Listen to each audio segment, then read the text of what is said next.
Yeah, magandang hapon mga kasikap. Dito tayo ngayon sa may dulo ng NLEX connector mula Espanya, section 2 po, no, patungo dito sa PUP Santa Mesa.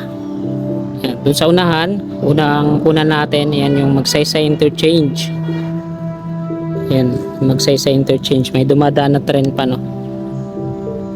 Yung NCR North-South Commuter Railway, yan, dito yan sa kaliwa natin. So, ayan yung right of way niya, may mga puno dito. Ayan yung Santa Mesa Station dati.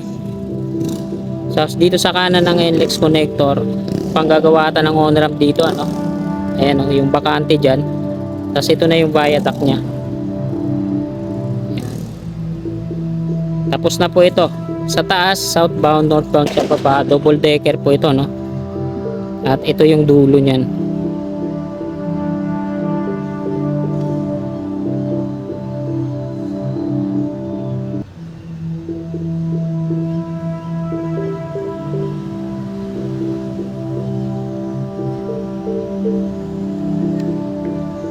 Ito yung dulo niyan mga kasikap.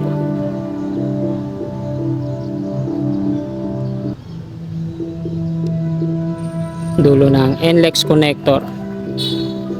Yan.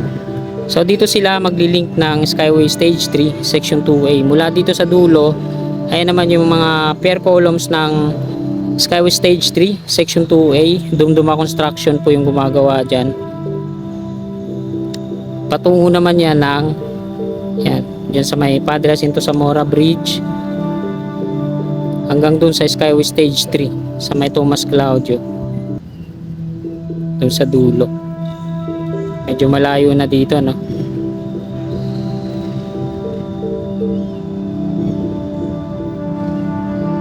So balikan lang ulit natin. Dito sa kanan yung NCR, tapos dito sa shoulder niya sa kaliwa, ayan yung na viaduct sa baba na tapos na, para petual na lang kulang. Ayan yung sa off ramp. Ito naman yung shoulder niya sa taas, on ramp naman yan at manggagaling yan dito. Ito yung on ramp, may dalawang column na dito na lagyan ng rebar. Tapos dito yung sa may platform na wala pang rebar. Tapos ito yung diretso ng off ramp. Paco Santa Mesa Road po ito. Ayan ang dulo, padiretso yan hanggang dun, tapos kakanan dyan Old Santa Mesa patungong Valenzuela Street.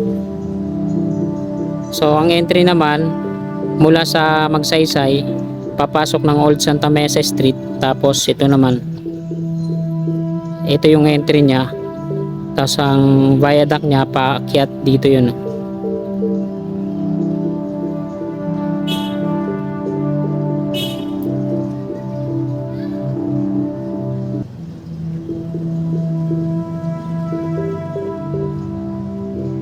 Yan.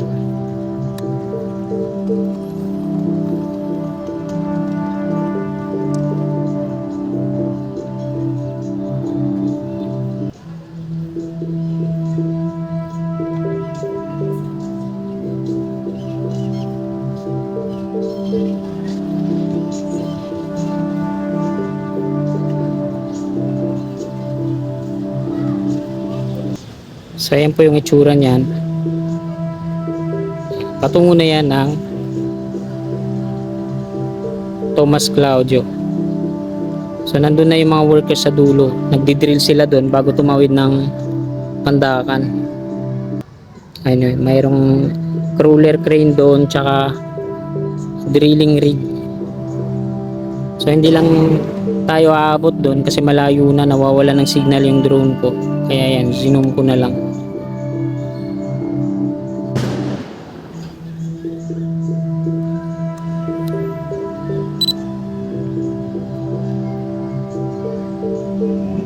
So ayan mga kasikap, hanggang dito na lang po tong video na to. Marami pong salamat. God bless.